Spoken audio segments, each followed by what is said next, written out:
Not gonna lie to you, I was very skeptical when I heard they're making a new Scream movie. I was like, this is the last thing we need, is another one of these Scream movies, okay? The second one was fine, the first one's really good, the third one's garbage, and the fourth one's a little better than garbage.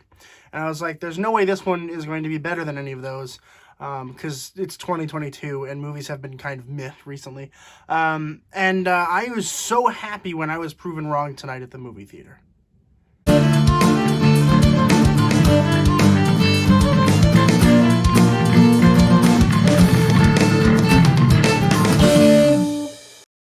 Scream was released in 2022. It was written by James Vanderbilt and Guy Busick, and directed by Matt Bettinelli, and Tyler Gillett. No spoilers. I'm not going to reveal who the killer/killers are. I'm not going to talk about any of that. I'm just going to talk about my thoughts on the movie, okay? No spoilers. This movie is freaking fantastic, okay? I did not anticipate this movie being as good as it was. And the general idea is it's set 25 years after the first Scream movie, and the ghost killer's back. It's the same thing with every sequel to Scream, where it's like, oh, hey, Sydney, gotta come back over here, there's stuff going on. And I gotta say, I was really appreciative that they didn't make it Sydney's movie. Like, yeah, every other movie since, you know, the dawn of time has been Sydney's movie. You know, Scream 1, 2, 3, and 4 are all Sydney being the main character. And this one, I'm happy to say, she's not the main character. She's there for quite a bit of it, not really the most of it. I think she comes in mid-act 2.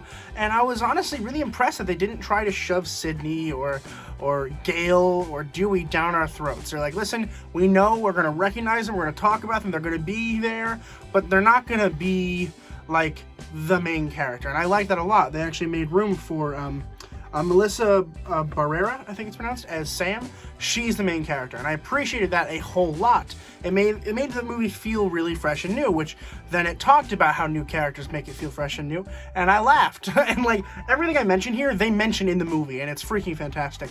It really reminds me of the first movie, where every time something would happen, they would say it, and I think that's brilliant, because really they only did that for the first one, because after the first one, it gets a little weird and things kind of go awry. They kind of forget that it's supposed to be a meta movie. But with Sam as the main character, they were able to make way for excuses for other characters to do things. It's like, yeah, we know Sydney, so we're not going to talk about Sydney because we already know Sydney. There's no reason to, further delve into that. I will say that David Arquette was my favorite returning character. I think Dewey was even better in this one than he was in any of the other ones, and Dewey's always been my favorite character. And I really liked that we were able to see him be perhaps a little bit more grittier than you remember. He's a lot more sad. He's a lot more aged, and it's nice to see that transition, because I didn't think that I was actually going to see that. I didn't think that I would get to a point where I'd see this character that I liked, and now I love him. Like, he's freaking great. I love him in this movie. Also, Jack Quade is my favorite of the newer characters. I think Dylan Minnette was pretty good, but I did like Jack Quade a lot more. He's just funny. He's this funny, like, 20-year-old guy who's just trying to live life, and then his girlfriend's got this weird thing going on with this ghost face thing, and he's having nothing to do about it. It's great. I freaking love this character. I love all the new characters, really. They're all really great. Jenny Ortega is really good. I like them. They're really cool. Of course, some of them die in every Scream movie, so I'm curious to see if any of the surviving ones are going to make a return in a future movie, which I bet they will, and honestly, I don't know. The weird thing about this movie is I've never thought to myself, man, I hope they expedite making a sequel, because most of the times I see a sequel and I'm like, oh wow, I really hope they give it some time for us to breathe before they shove another one down our throats, but I want another one. I really do. I want another one, but the thing is that it's only relevant right now. This movie's only funny because it was made in 2022. This movie's only funny because it can pick on itself in terms of the new relative, like, frequencies around the world. It's like, yeah, we've got all of these awesome things, but they don't, like, harmonize, right? Like, if you were to put the 90s film on today and release it as a new movie, it wouldn't work, because there's so many 90s things that happen in that movie that wouldn't make sense to us today. But now they're able to put the framework of the 2020s into this movie and make it a completely fresh experience, which I really appreciated. Like, I don't think we should get another sequel right now, because it's not going to work. We don't need another one that's exactly the same thing as this one. It's just not going to work. which is very sad because it means we probably have to wait another like 10 years before we get another one. And that's really unfortunate because I like this one a whole lot. And this one is freaking hilarious. Like, it is the funniest Scream movie to date. It is hilarious, and maybe it's funny because I relate to it a little bit more. Like, I've always considered myself as a 90s kid. Like, I wasn't born in the 90s, I was born in 2001. But, like, I feel like I grew up in the 90s. I love 90s music. I love 90s, like fashion. I'm obsessed with the 90s, I really am. And I liked the first Scream movie quite a bit because I was able to harmonize with that a little bit. But this one hit different. Like, I'm sitting here and I'm like, wow, I talk about this stuff on my channel all the time, and now I don't even have to because this movie could just do it for me. Like, it's that brilliant. I really do believe it's that brilliant. So I was really appreciative of that. I really, really liked the gore in this film too. It is the funniest movie, and it is also the goriest film of them all, for sure. Like, there are brutal murders in this. And this is the first time where I've actually thought to myself, wow, Ghostface is scary. Like, he really is scary. Because in the first one and the second one, they're like, yeah, they're kind of creepy. They're doing some stuff.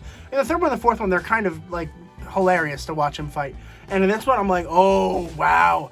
He just stabbed that guy like 14 times, and it's brilliant. I mean, the gore is awesome. I mean, there was this guy in the movie theater who was kind of to the left of me and then up a little bit, who like dropped his popcorn at one point because like there was this brutal murder. He's like, ah!